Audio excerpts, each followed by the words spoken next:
Chers amis résistants, bonjour. Nous inaugurons aujourd'hui cette chaîne YouTube et je tiens à remercier d'une part l'association Bourdon qui nous a apporté son concours, d'autre part Isabelle Alino qui sera la réalisatrice des petites émissions que l'on va vous proposer. Pourquoi une chaîne YouTube alors que nous vivons dans un monde où on peut parler de vacarme médiatique, de surinformation? Parce que je souhaite, et je vais me présenter à vous dans un instant, je souhaite vous apporter des réflexions, des informations, des analyses que je voudrais fonder d'abord sur les faits, sur la réalité, sur la vérité, sur l'objectivité et dans une éthique que je vais définir, qui est l'éthique du vivant, l'arbre, l'animal et l'homme. Alors, qui suis-je? Je suis un homme qui a passé sa vie à étudier deux choses essentiellement. Le droit, qui fut mon métier, et qui l'est toujours d'ailleurs, et la science, la biologie, qui fut mon intérêt et ma passion. Et cela me permet d'avoir sur le monde, sur la société, sur ce qui se passe, une analyse que je veux la plus honnête possible, la plus impartiale. Cela veut dire quoi, impartial? Ça ne veut pas dire qu'on n'a pas une éthique, une philosophie, une morale. Tout homme a une philosophie, tout homme a une morale, quel qu'il soit.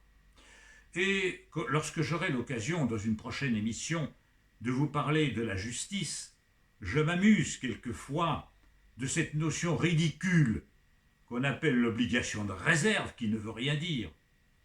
Les magistrats ne vivent pas sur Sirius, ils ne vivent pas sur une autre planète, ils ont des opinions, ils ont des convictions. Alors que leur demande-t-on? De les taire, de les cacher, de les dissimuler.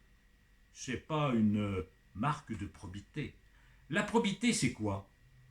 C'est de constater les faits, de partir des faits et d'en tirer les conséquences d'une manière que j'allais dire comme un scientifique qui soumet tout à l'expérimentation, c'est-à-dire à la vérification de ce que l'on dit et ce que l'on fait. Donc, une démarche intellectuelle, sérieuse, et en même temps avec une éthique. Quelle éthique? Le biocentrisme. Alors, c'est un mot qui peut paraître bizarre. Ça n'a rien de sectaire, rassurez-vous. Biocentrisme, ça veut dire quoi? Ça veut dire que l'on met la vie, au centre des valeurs. Les sociétés humaines ont évolué. Paul Valéry disait « Nous savons, nous, civilisation, que nous sommes mortels ». Il y a eu la civilisation égyptienne, la civilisation grecque, la civilisation romaine, et puis au XXe siècle, la civilisation américaine, nord-américaine plus exactement, et d'autres disent, ben voilà. Eh bien, c'est une conception. Je ne le pense pas. Les civilisations ne sont pas mortelles pour une bonne raison, c'est qu'il n'y en a qu'une, et qu'il y a continuité. Bien sûr que les empires, eux, s'effondrent. C'est bien sûr que les puissances politiques, à un moment donné de l'histoire, l'Empire romain s'est écroulé. Mais la civilisation romaine n'a jamais vraiment disparu. Elle n'a jamais disparu. De même qu'elle était la continuité de la civilisation grecque, qui l'a beaucoup inspirée. Il n'y a pas des civilisations, il y a une civilisation qui se prolonge dans le temps. Eh bien, cette civilisation, où en est-elle aujourd'hui? Quels sont les défis qui se posent à l'homme à notre temps? C'est à cela que je vais réfléchir. On a connu un temps, jusqu'au XVIIIe siècle, où la société occidentale, en tout cas notre société française et européenne, était théocentrique. Théocentrique, le pouvoir, les lois, les normes, le comportement social étaient dictés par Dieu, c'est-à-dire en pratique par ceux qui parlent en son nom. Le roi lui-même, le roi, était le représentant de Dieu sur terre. Et s'il était roi, c'est parce qu'il avait reçu l'onction divine. C'est ce qu'on appelle une société théocentrique et théocratique, où finalement, c'est la religion qui dicte la vie des gens. Et ce n'est plus le cas chez nous, on va voir pourquoi, mais il y a encore dans le monde, notamment dans le monde musulman, des sociétés théocentriques qui sont fondées sur le religieux.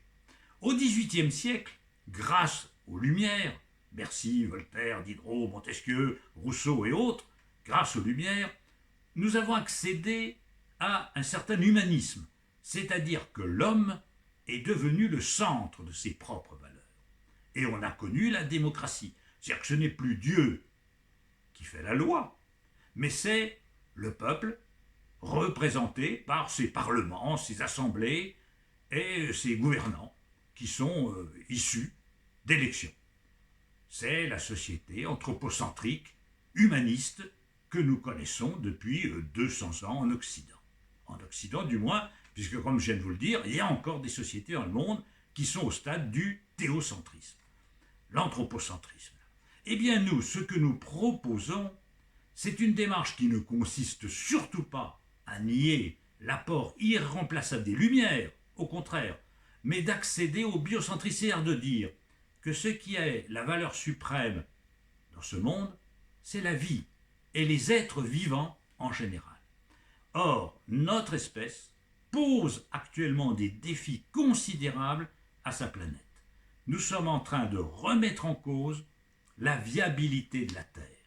Alors évidemment, vous pensez surtout, en ce mois d'octobre où j'enregistre cette émission, au climat. Mais il ne faut pas confondre la météorologie et le climat. C'est vrai que par ses activités, l'homme transforme l'atmosphère de la planète, et transformant l'atmosphère de la planète, il accentue ce qu'on appelle l'effet de serre. J'aurai l'occasion, dans une autre émission, de vous parler scientifiquement, mais en termes clairs et simples, compréhensibles par tous, de ce qu'est un effet de serre. Je vous en parlerai dans une autre émission. Mais c'est indéniable, le climat souffre, le climat s'altère. Mais il n'y a pas que cela. Et j'allais dire, c'est même pas l'essentiel. L'essentiel, c'est que nous sommes en train d'empoisonner la planète, d'en faire un vaste déchet. Les océans sont pollués, les formes de vie disparaissent, la biodiversité se meurt et les ressources vont s'altérer. Mais la biodiversité se meurt.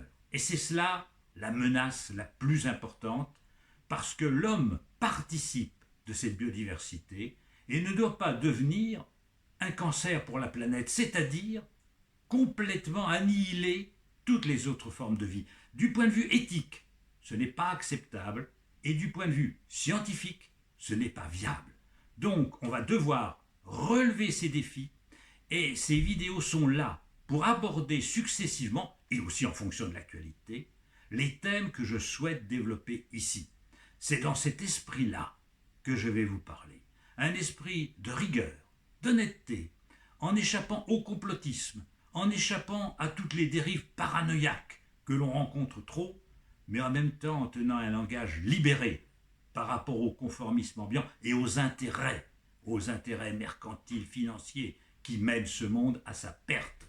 Parce que la vérité, elle est là aussi, c'est que malheureusement, actuellement, notre stratégie nous emmène dans le mur. Et si on ne change pas, si on ne mute pas, l'humanité disparaîtra. Donc, si vous voulez, il faut vraiment aborder d'une manière que j'allais dire objective, rationnelle, les défis de notre temps.